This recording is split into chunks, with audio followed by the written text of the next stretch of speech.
We're going to be moving from the west coast of California to the other side of the Pacific, to Singapore, where Parag Khanna is going to be moderating this panel on ethics.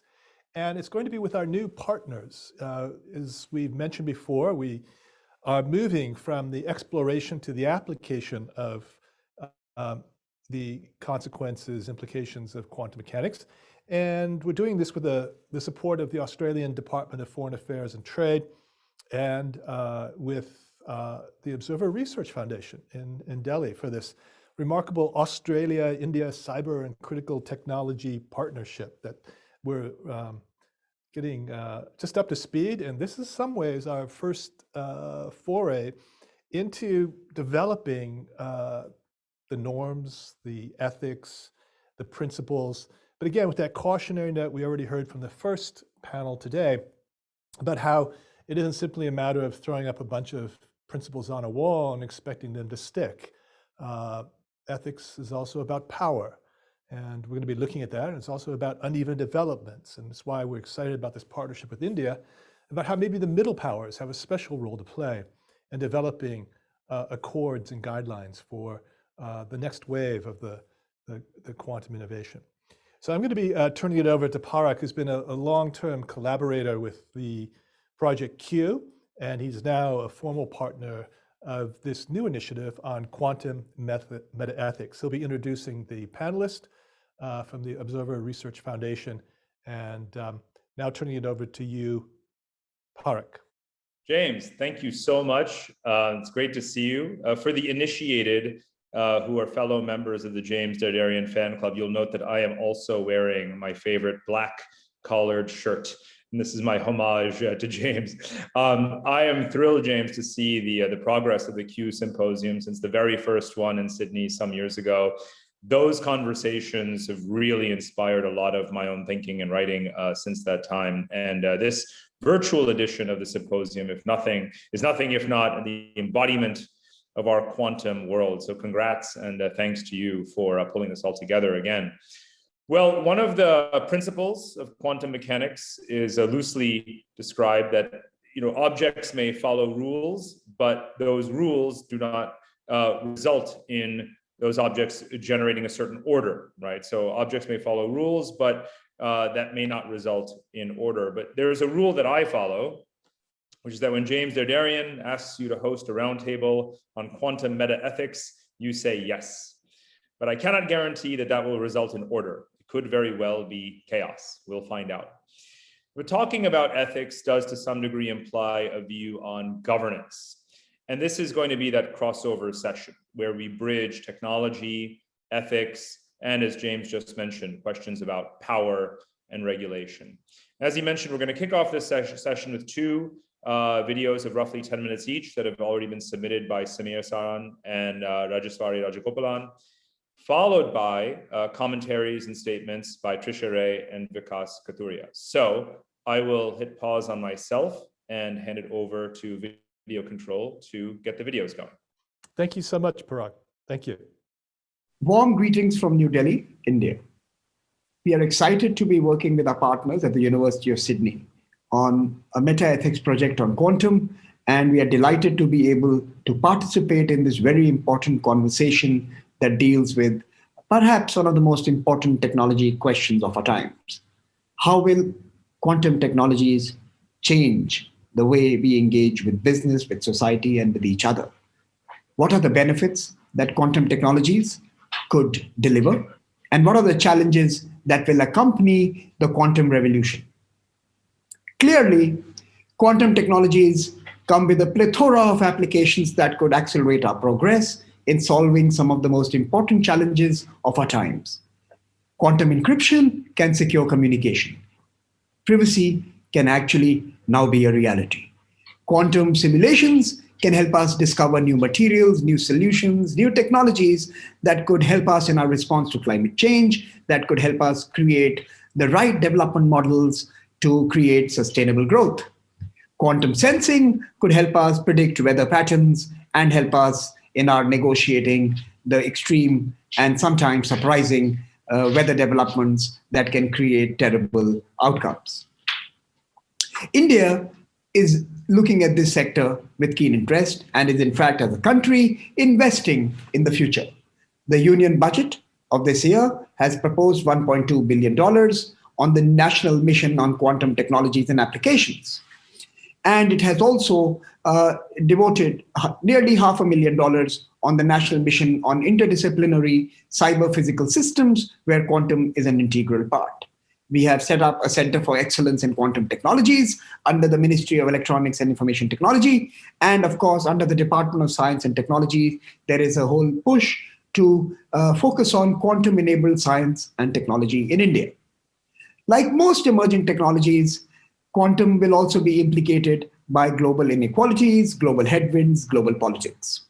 Of course, there are questions on the access to computing resources, computing talent, capacity and funding, and different countries will have differential challenges in accessing many of these inputs that will be crucial to be a leading actor in this new discipline. The quantum divide could be real and could leave countries behind. It could also offer many countries a chance to get ahead of the curve in the fourth industrial revolution. On the flip side, accessibility of quantum tech may undermine many of our physical, digital, and social infrastructures. For example, the payment infrastructure, the financial infrastructure that has been created could be disrupted dramatically. Authentication keys, digital IDs, and access processes could see a radical overhaul that may challenge some of the established actors as well as systems. There is also real and clear danger of misuse of this particular advancement in science for hacking critical information infrastructure, for accessing some of our most important and vital information systems, and for disrupting an individual's control over his own information. So there are some core questions that we seek to engage with as folks who engage with the technology sector. And certainly we will interrogate these issues in the University of Sydney and ORF project. The most important would, of course, be, will quantum compound the ethical issues of AI? We have seen artificial intelligence and machine learning creating certain unintended consequences, biases, exclusions, and also outcomes that were unintended. Do we start planning and start looking ahead and start proposing frameworks that those who are engaged with this sector can adhere to as it evolves? Or do we have to play catch up once again and ensure retrospective regulation, retrospective policies curtail the sector to a certain kind of behavior? Ethics, norms, and codes for the quantum field are important to discuss and discover today. And we hope that in the project that we have with the University of Sydney, we are able to come up with a framework that is useful to all. We also hope that in the discussion that follows, we will be able to bring to fore some of the worries that must be addressed at this time before quantum acquires life and a character of its own and may be difficult to tame. For me, there are three questions I always ask myself. Who do we innovate for? For whose benefit do we innovate? And do we have sensible frameworks to achieve that outcome? Who should regulate innovation? Should it be governments? Should it be transnational corporations? Should it be the coders themselves? Or should it be a multi-stakeholder organization and body that engages with this subject? And what outcomes do we seek from that innovation? What is the end result that we want? Is it a sustainable, inclusive growth model? Is it a fairer world? Is it a world that enables those who have been left out to participate in future growth and future activities? Ethics and codes and norms will decide this. It is time to engage with all three of them now. We are delighted to be here at the Q6, and we are delighted to partner with the University of Sydney to engage with this most important question of our times. Thank you for having me, and I hope to be able to be there in person the next time with all of you. Hi, my name is Raji Rajgopalan. I'm the director of the Center for Security, Strategy and Technology at the Observer Research Foundation in New Delhi. I'm thrilled to be here, and I must thank Professor James for having me at the Q6. It's great to be part of this conversation on quantum technologies, especially looking from an ethics perspective. Any new technology always brings up questions like relationship between states and societies. When information technology, for instance, came about, it was thought to be a liberalizing moment for the large parts of the world, capable of bridging the divisions in societies because access to digital technology was seen as creating more of a level playing field. But we all know how the IT revolution unfolded and how the divisions within societies and between states have possibly even widened. So, what do ethics do to democracies? Or what effects do ethics have on authoritarian regimes? What about the relationship between citizens and the states? More technological innovations in the hands of authoritarian regimes have meant more suppression of people, violation of basic human dignity, and basic human rights.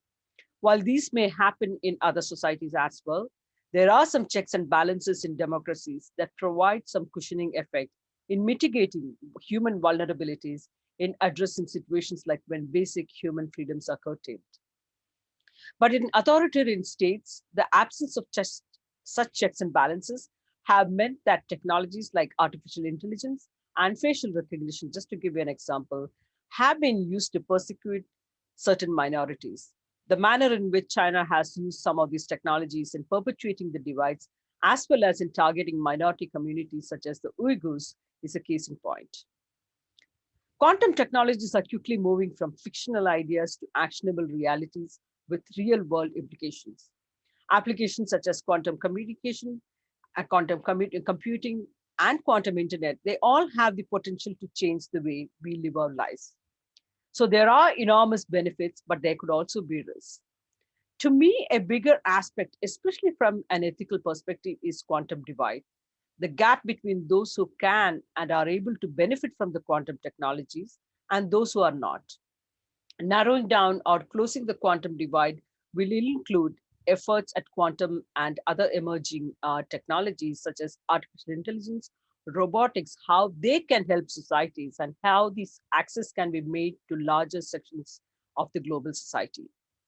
We already know about the digital divide because it has become so very visible over the last year and a half during the pandemic, especially within societies like in India, for instance, between urban population and rural, or even in developed countries like the US between rich neighborhood and poor ones.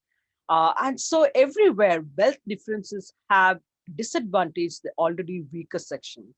And technologies can further these differences and divisions, affecting the weak much more negatively.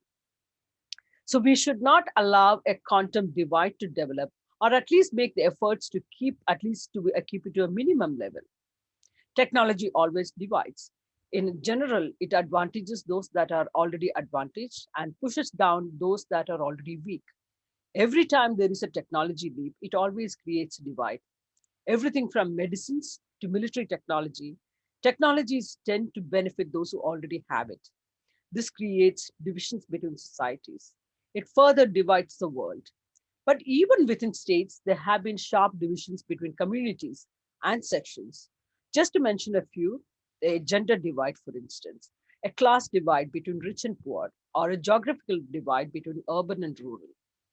And this is not just in developing societies, but even within developed countries where these divisions have played out, at least in the last couple of years.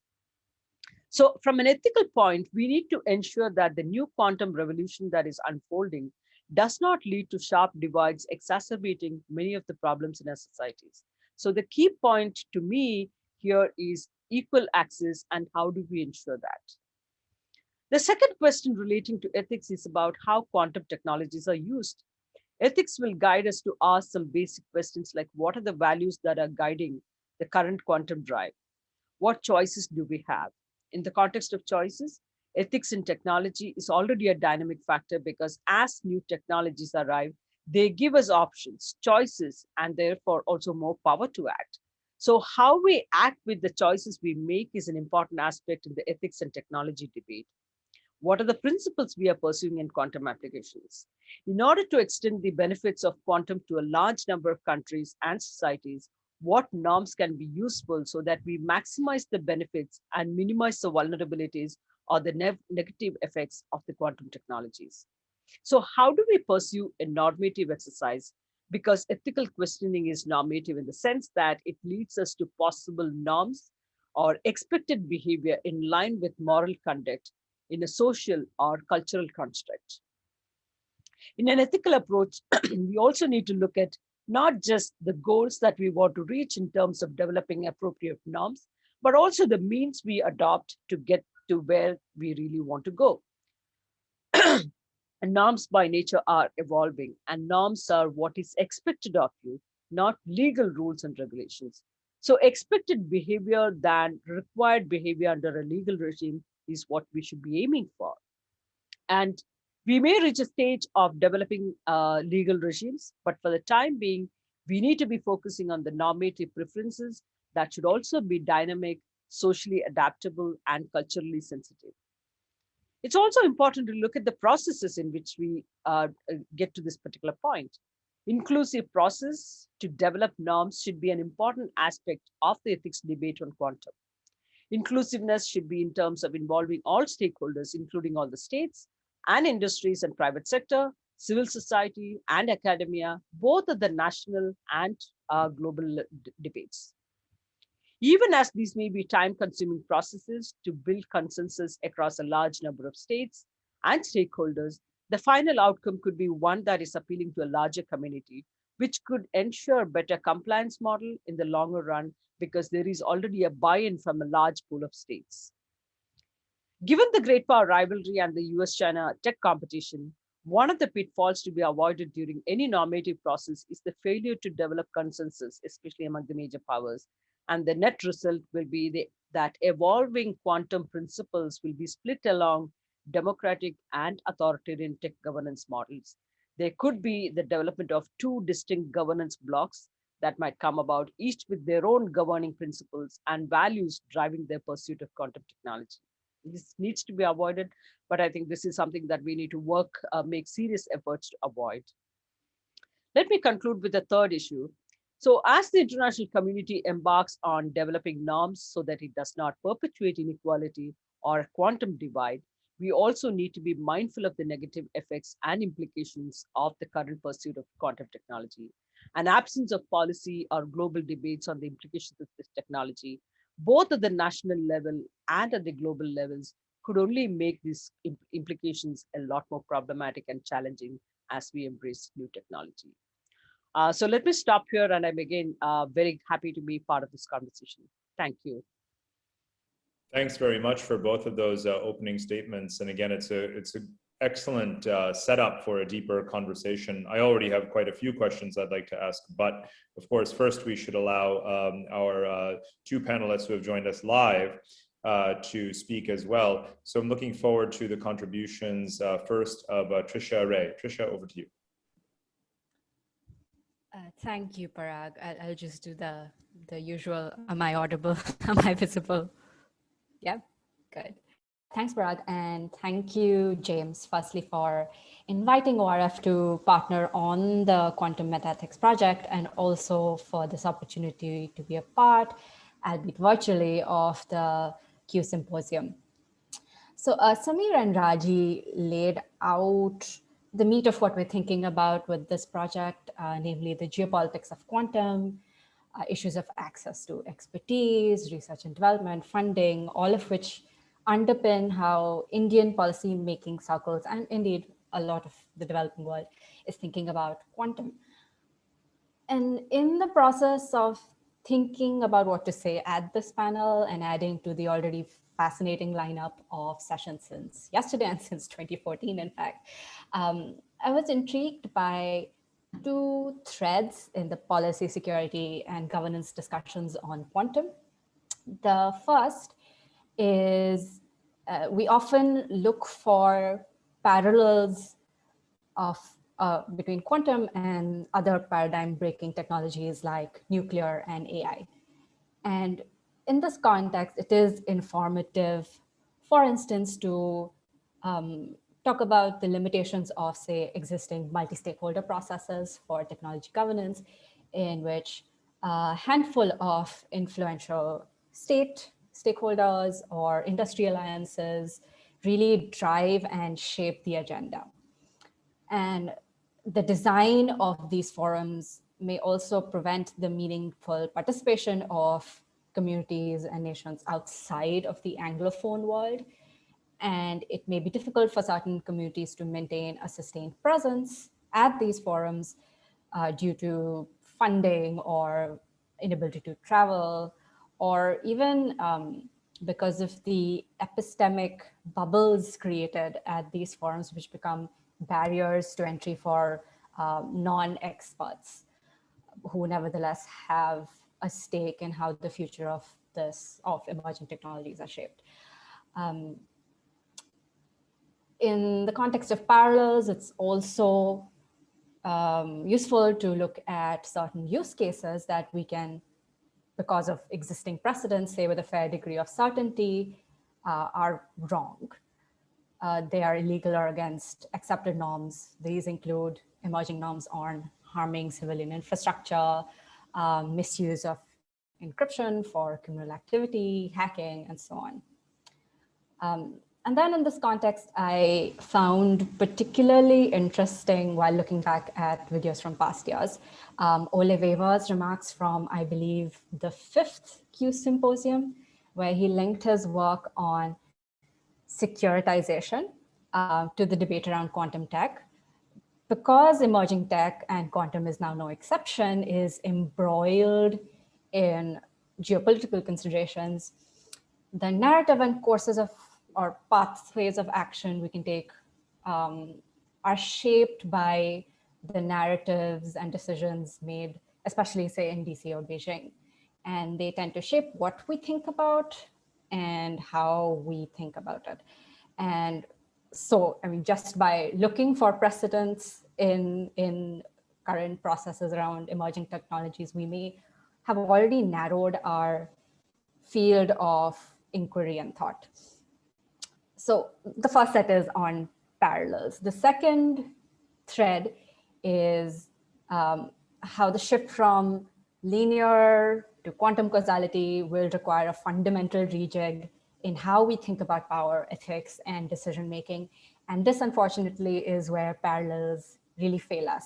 How would we, for example, code accountability into a technology where cause and effect may be indeterminate, or where the act of observation may change the outcome, or where explainability and reconstruction of how a decision is made may be impossible? So these are some of the questions we will attempt to answer in the next 2 years as we embark on the QME project, through interviews, case studies, with stakeholders from different sectors, different areas of expertise, as we try to figure out practical ways in which India and Australia could collaborate to shape the future of this technology. That's where I'll stop, and I look forward to the discussion. Excellent. Thank you so much, Trisha. So we'll turn directly to Vikas. Good, and you're online now. We can see you. Sure. Hi, hello, Parag. James, thanks for having me here. See, I'm a legal academic. I was actually, before I joined the policy circles and started working on the issues that are close to reality. So when we are talking about quantum, it has actually come close to reality. And as Samir pointed out, it has started taking a life of its own. We have a few cases, but I wouldn't say we are a long way off when we actually see this technology starting manifesting itself, but this will happen sooner than later. Now, how do we regulate this technology? Do we really need to regulate this technology? So the task of law and regulation is more often than not to strike the right kind of balance. Here, the right kind of balance has to be struck between innovation, of course, because this is very important. Well, you know, it's a double-edged sword. You can use it in any direction, but doesn't mean that we wouldn't see it. It has to develop. And on the other hand side, we also know that the stakes are very high. The misuse of this technology can lead to disasters. So the right kind of balance would happen between the need to innovate, the requirement to innovate, and a laissez-faire attitude. So this is what we need to work on. Now, how do we go about it? Should we just, take a cue from what's happening these days and leave the companies to regulate themselves? But that might not, bode well. We see that in the case of artificial intelligence and the way we trust data to the companies and the firms, it hasn't turned out pretty much okay. So now only we are seeing in terms of privacy and data protection and competition that the state is coming in and it is saying that, look, we cannot trust you with this. And then we have to understand the technology and finally we are coming in. So in the case of quantum itself, quantum as well, I do not think that self-regulation is the right kind of way. So if self-regulation is not the right kind of the way, then how do we go about it? The right way to go about it, because the stakes are very high, and as Raji pointed out, that we might just see two blocks, authoritarian and democratic blocks. So I feel that democratic countries should come together with the underlying similar notions of human rights, the underlying similar notions of what is right, what is wrong, the rule of law, and try to observe the technology where it's headed, and then try coming up with some kind of code. Here, one thing which we must look at and we must learn from is that no one country or bloc can take a lead in it. You see, so far as artificial intelligence or blockchain or data is concerned, EU has clearly taken a lead. EU, these international norms are sort of crafted and drafted in Brussels, and the world tweaks it and adopts it. But this may not work because the stakes are very high, and no one country should rather, afford to go ahead with it. So like-minded democracy should come together and start pondering about it. But I would also warn against over-regulation of this technology because it has beautiful potential to fix the problems that the humanity has created in the past. So the right way is between over-regulation and non-regulation through the democratic discourse of like-minded countries. This is what I wanted to add. Thank you so much to Trisha and Vikas. Great, so we have a lot to discuss. We have about 30 minutes left in the session, and I want to pose the first question to Trisha. If we go back to Samir's comments in his video, he spoke a lot about the quantum push in India, having both a significant degree of high-level support from the government, industrial support, academic participation. And he was clear, as you both were as well, that this has strategic implications. And you work on AI, geotechnological competition, the arms race, if you will, weapon systems. Asia is very much ground zero in the geopolitical arms race. And we look at Asia, though, still, if you read the mainstream, if you will, conventional IR literature and in the media, we look at Asian geopolitical competition still through a largely conventional, territorial, and maritime lens. The high tech tends to come in when we look just at the US-China bilateral dynamic, given the investments that China is making in satellite-based weapons, space-based weapons, and cyber technologies and so forth. So my question, let me first, let's start with Trisha. The first question would be, what about the dynamics within Asia, between Asian powers, of course, specifically India, Australia, China, Japan, let's say, the Quad formation and China. So where do you see the quantum playing out in this geopolitical theater? Sure. So I would say it's a bit of a misconception to say that it's only the US and China who are really thinking about high-tech cooperation. At least in the case of, say, the India-Australia relationship, which has been really growing in the past 2 years, and there's been a growth in critical and emerging technology-related cooperation. And then you have the trilateral formats with Japan and various permutations and combinations of partnerships that India is a part of. And so some of the ways in which India is participating in these discussions is on issues of supply chain security, issues of the raw materials that go into critical technologies, because like even a quantum computer requires raw materials. There are ground like trade flows that will affect how countries are able to build and access quantum tech and quantum computing resources. So that's one way. But I would say that within the Indo-Pacific, more than in the US-China context, security is not the only lens with which these technologies are often viewed. Development is also pretty core for the region, because for a lot of countries, some of these technologies are still many, many years. I'm not just talking about quantum, I'm even talking about, say, 5G or IoT. There are some very basic infrastructure gaps that the region is working towards, including just like basic internet access, digital literacy, skills, quantum talent would be one in the context of quantum. So that's, I believe, where the region is and should be focusing on, which is regional connectivity resilience, like regional critical infrastructure, regional infrastructure supporting these technologies.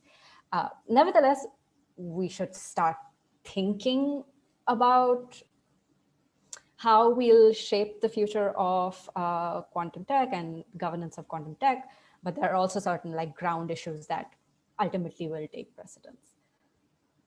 Mm-hmm. No, I think you're right to point out that there are Asian approaches, or at least approaches that are not necessarily Asian, but that are more prominent in Asia, to look at emerging technologies, not immediately through a securitized lens, but through a utilitarian lens, through sort of social development lens, especially because, as you say, they're often to the future. But as you also point out, even in their application to strategy, also first it's things like supply chains and developing a diversified network, for development and deployment of these technologies that can be of public benefit. But again, as you're also acknowledging, this has significant geopolitical implications and is going to be part of the military balance. We don't yet see the IISS producing a report on the kind of quantum ranking in Asia, but that probably isn't very far away and something to be thought about. So excellent points you're making. Let's turn to Vikas again. Now, in one of the threads in the dialogue so far and in the presentations has been around this idea of sort of whether or not divides will be exacerbated. And those will be political divides in terms of the persecution of minorities that's enabled by technologies, such as in surveillance and so forth. And Rajasari in her video talked about, of course, China and the Uyghurs as an example. So she tended to take the view that technology always divides. That's sort of a direct quote from her. But we also have examples, and this actually gets to Trisha's point, that technology can be a very progressive leveler in some ways, if done right. And of course, India is a great example of this. If we think about the power that just mobile telephony has had, and even basic, 3G, 4G, or broadband has had on people's livelihoods, and the way in which it's been a platform for social development, economic development, and so forth. So, from your legal standpoint, as a legal expert, legal policy scholar, what measures and steps would you most tangibly recommend governments either implement, or also, because Asians are watching each other, what can they learn from each other in terms of legal policy, regulatory policy, to enable more kind of equitable usage of these technologies? Well, thanks, Parag. It's a very good question, and it's not an easy one. But you see, economic growth also divides, because it's not always equitable and the trickle down doesn't happen. That's why there's a difference between economic growth and economic development. And then you need active policies, that go beyond just creating the size of pie to ensure that there is equitable distribution of wealth. In terms of technology, you see, internet was also, at least in the beginning, was a reason why the the term digital divide came up. It does. But then just let's start learning from the past. But then there were technological means to ensure that this digital divide is bridged. For example, we have learned from the telecommunication industry that in order to make sure that telecommunication reaches to the underprivileged, there were policies such as universal service obligation, it's sort of some sort of cross subsidy. So there are always ways to make sure that while the technology grows, the equitable distribution of wealth and access to technology also happens. So that per se should not be the reason to say that, look, this is bad, this is just going to create inequity, and then we are going to be skeptical of it. More so, in the case of quantum or say, for example, AI, we have the reasons to partner with those countries who usually would not have access to this cutting edge technology, at least in the first wave of adoption. Why so? Because data is important, and data is something that everybody can contribute to. So, there is always a practical reasons to bring in these people together. And when we are talking about quantum, it's just not about big data, it's more than that, because the stakes are high.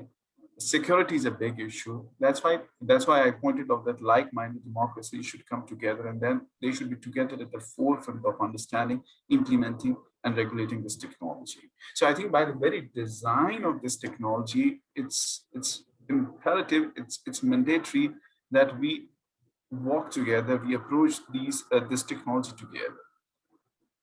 Great, excellent. By the way, let me just remind all the participants to please feel free to send in your questions either using Zoom or any other feature, raise your hand, as it were, and so forth.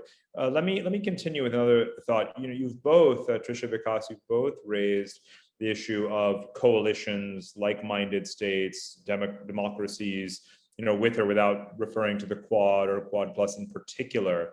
And again, I think that that's very, very important. And I think that is also indicating that because you appreciate the diversity of the Asian landscape, the inequalities inherent here, that again, it can be a needs-based approach, right? Help build capacity of partner states and so on. And that, sort of suggests some of this more popular language like leapfrogging. How can we use the quantum to enable certain leapfrogging in key areas? And I wanted to kind of, again, make this very tangible. Where would you see these emergent technologies? And again, just to take AI as an example, you mentioned the volume of data available in Asian countries with large populations like India is very significant, which is why India has said that it wants to do things with AI that China hasn't even done yet in terms of AI for public benefit. That's part of the vision. And those technologies can be shared. We see how much more active India has become in Africa and elsewhere as an alternative, services provider, if you will, to China. So the question becomes, what are the very tangible areas where you can imagine, whether it is India or whether it's a coalition of countries, stepping up and enabling this broader leapfrogging so that these technologies have, a very positive impact? For either of you, please, both of you. Trisha? Okay, sure. You can elbow each other if you're close. We can share with, share, we both might have just views on it. So Trisha, would you like to go first? Sure. So I'm going to take a step back and kind of make a comment about the assumption that was underpinning your comments or questions, Parag, which is the like-minded partnerships lens. So that's also something that we may want to also interrogate in the context of the quantum metaethics project that we're working on. Like, what do we mean when we say a partnership of like-minded countries? Because even if we talk about, say, the practice of democracy, it's very, very different between countries. If I just take, for example, free speech, the way free speech is practiced and legislated even within democracies, each country has a very specific like historical and social context that shapes how these principles are in practice. In South Korea, for instance, because of its history, because of its rather like turbulent political history, for example, there is a law in South Korea which like prohibits any online election coverage that may sway the outcome of election, which may seem a little alien in other democracies. In countries like the US, restrictions on free speech have to be very narrowly tailored. In India, because of our social context, because of social turbulence, there's a very different way in which we practice free speech. So do we mean like-minded in terms of the legal systems? Do we mean like-minded in terms of common goals? Do we mean like-minded in terms of common adversaries? That's also something we should think about. Yeah. Vikas, please, your turn. Yeah, thanks, Trisha. Thanks for discussing and dealing with the geopolitical and this aspect of it. Well, coming from the law and technology background, leapfrogging, of course, it's a reality. It does happen, when you are able to break away from path dependence, like in the case of wireline and wireless. Once you have this wireless technology, you might just not need wireline, at least in the case of local rules. So, but when we are talking about this technology, say for example, artificial intelligence and quantum, this is just not sort of a progression of past. We can't just say that, what's past is prologue. It's altogether a different creature. And once you employ this, you're going to see amazing things coming out of it. It's just not about that, computers become super fast. They're able to do things that they were not able to do in the past. So here, there is a difference. At least I would say that it's just not about leapfrogging. It's about creating new wealth, new ideas, and new threats altogether. You see, so I believe that's the reason why we must together approach this technology.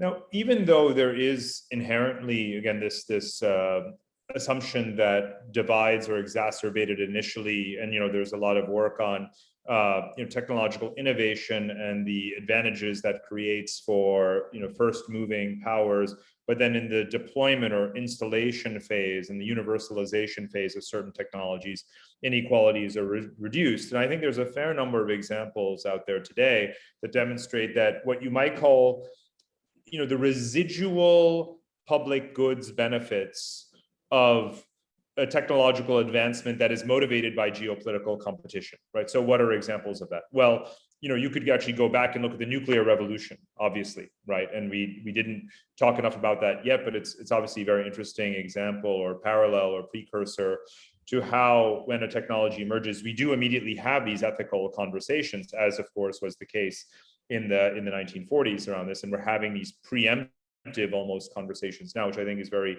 progressive. But the key thing is, again, nuclear technology as a whole and the advancement of the nuclear power industry and so forth is now something that even now, decades later, we're starting to realize is something so important as it spreads and can have very positive benefits. Another one that I think we're all much more familiar with and is very contemporary, which is of course infrastructure, right? So the Belt and Road Initiative is part of a broader infrastructure arms race in a way, and getting more societies connected. And whether it is China building projects or India or Japan or the EU and the United States and the G7 with its Build Back Better World as a rival to Belt and Road, you have a competition, and that is expanding the geographic scope of the deployment of technologies. And even if it has certain strategic intent, it has benefits to those who are participating in it, right? Dilapidated post-colonial or post-Soviet republics getting connected to the world economy and this kind of thing. We see the same thing with satellites. It was a global satellite network dominated by the United States, but not universal. China, Japan, now India also getting involved in that competition. Again, spreading that technology to developing societies. We're seeing now with breakthrough energy. We're seeing it with even low-cost AI and cloud computing. which again is not a bipolar Cold War between the US and China, because even there, India, Japan, and others are saying, you know what, we will spread the AI opportunity in cloud computing at a lower cost and do it in a way that does not undermine a country's data sovereignty and so forth. And this is part of India's industrial or corporate value proposition in this arena. So again, all of those to me fit into this category of residual benefits of geopolitically motivated competition to advance technology, because the gap between innovating something and the deployment and incorporation and adoption of that technology has shrunk tremendously. And so perhaps it may also be with quantum technology. So that's all a long segue to raising a question which has come in through Zoom, which relates to how we will use quantum technologies in a way to generate foresight. And I think this is very important, actually, when we think about its utility for predictions, for scenario building, generating foresight at a global scale in light of the incredible degree of complexity that we have in the world. For example, it's very hard to imagine modeling the consequences of large-scale geoengineering interventions without quantum computing, to take just one example. So the question to both of you would be, let's look again at how would you imagine these technologies being used to generate foresight? And that then raises ethical issues, because should we, on the basis of those prognostications that are informed by quantum technologies, be more confident than we would be now about undertaking certain interventions like this? And are there other areas where you could imagine this technology being applied?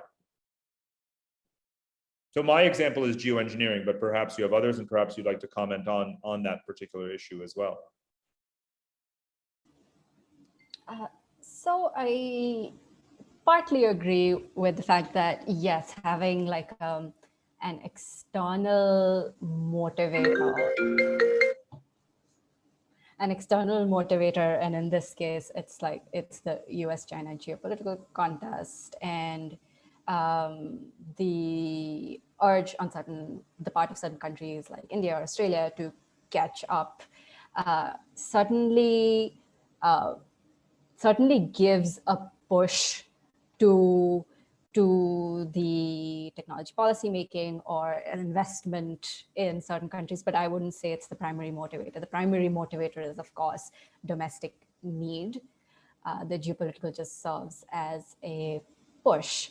And in that context, yes, like India's large investment announcement last year, or last year, times construct in the times of the pandemic, that external motivator played a huge role in giving that push, in assigning funding to this tech.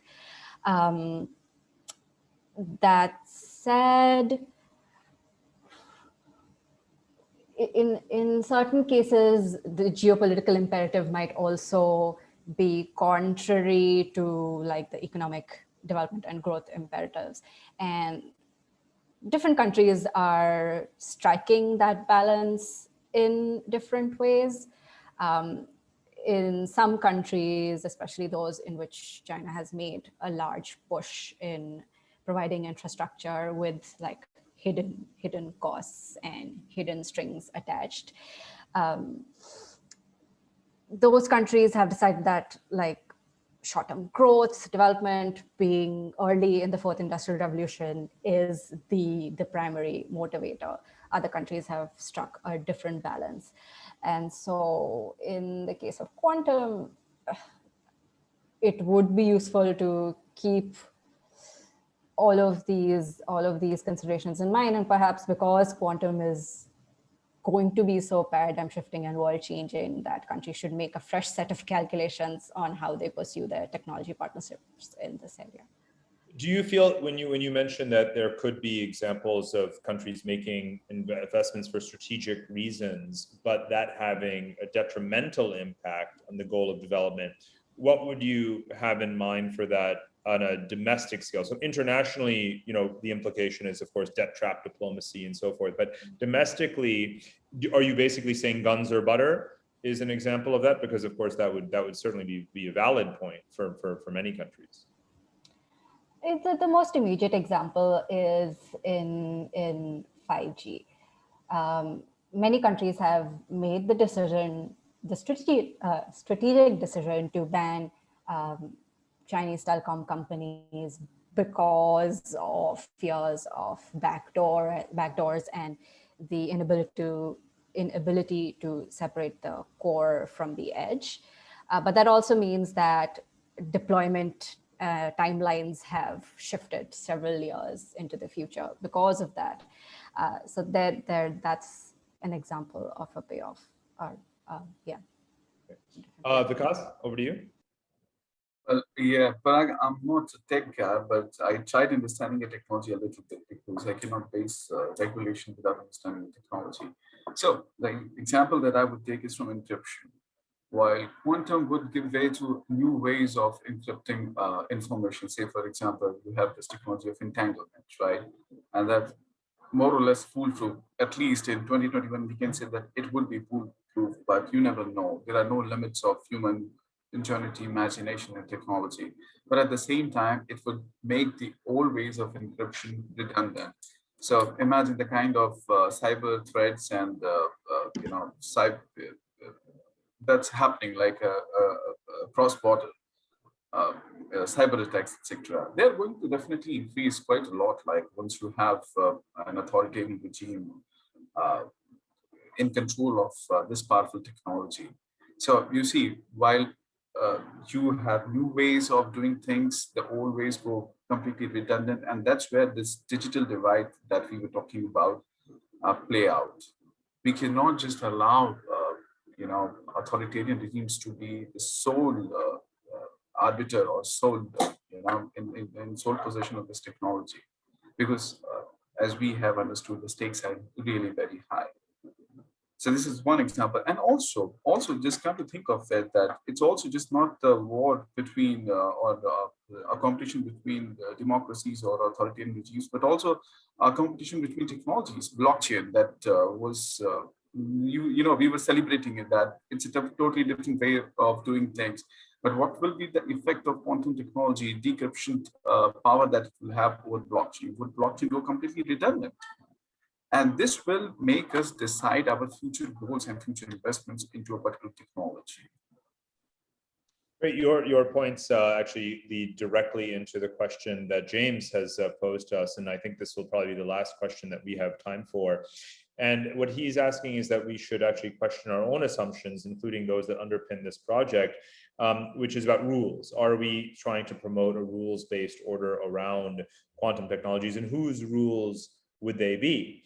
Are these rules going to be a cloak for our geopolitical interests to counter China, or is it, again, to perpetuate power imbalances and so forth? What are your thoughts on what rules? And of course, this is a great way to wrap up and maybe make your closing statements as you kick off this multi-year process in thinking about the meta ethics of the quantum revolution. What kind of rules do you believe may prevail, and who might be making those rules? And that was, of course, something that was raised as well in both Samir and Rajaswari's videos as well. Who will make the rules? Who will be the participants? Even within each country, you have, of course, disparate actors and contrasting interests, and most certainly you do internationally as well. So let me pose James's question to both of you, and maybe just 2 minutes each, and then we'll be, unfortunately, we'll be out of time already by then. Can I go first? Yeah, please go ahead. See, international rule making on cutting edge technology would be very interesting, would be very difficult. It's just not like, discussing intellectual property under the aegis of TRIPS agreement. So, but we can definitely learn. We do not have to reinvent the wheel. See, the TRIPS agreement, it's a beautiful organic agreement. While it just standardizes a few things, it also gives flexibility to the nation state based upon its local socio-economic circumstances that, through which, based on which it can tweak the rules. Likewise, because of the geopolitical importance of this technology, like-minded democracies with common human rights values, so respect for rule of law. They have to come together. But at the same time, as Trisha pointed out, as Raji was mentioning, that this rulemaking must account for municipal differences. You know, the notion of what's freedom of speech. It's very different. It can't be same in the United States and in India. You have to account for the local, ethics, local culture, etc. So I would say that while it should be sort of like a directive, it should not be like a hardcore regulation. You give us principles, broad principles, and so far as nuances are concerned, it should be the prerogative of the municipal countries to come up with fine granular rules. That's what I would say. Super. And Trisha, final word to you. To add on to that, this kind of goes back to a couple of the comments I made in the opening, which is that a lot of emerging tech multi-stakeholder processes are still dominated by like a handful of states that are already ahead of the curve on these technologies, or industry alliances that lobby heavily at these forums and at a state level. So it's influence at these forums that determine the shape of the rules that come out of it.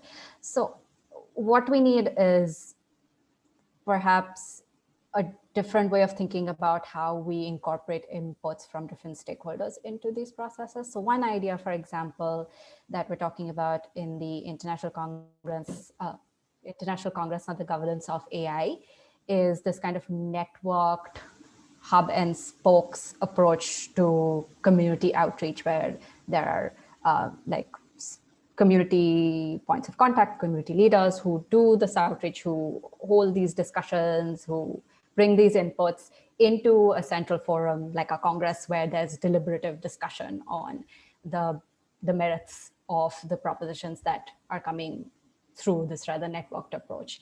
So yeah, that's perhaps one way in which we could change how we're thinking about tech governance. Excellent. Well, that is an ideal note to end on, again, indicating both in terms of the real international governance deliberations that you are party to, as well as within the context of this project. This is just the beginning. It's just the beginning of a multi-year process. And I think what's been one of the very interesting aspects of this discussion is looking at the precursor technologies, and also both of you have been open to pointing out what may also come next. As this technology combines with others and yet newer technologies emerge. So this is a very open-ended issue. But again, I'm heartened by the extent to which we're taking the ethical dimension of this seriously upfront and highlighting the geopolitical underpinnings of contrasting value systems, and how we have to be open to bringing on board many different perspectives. So again, this entire collaboration is to be applauded for taking all of those things into account.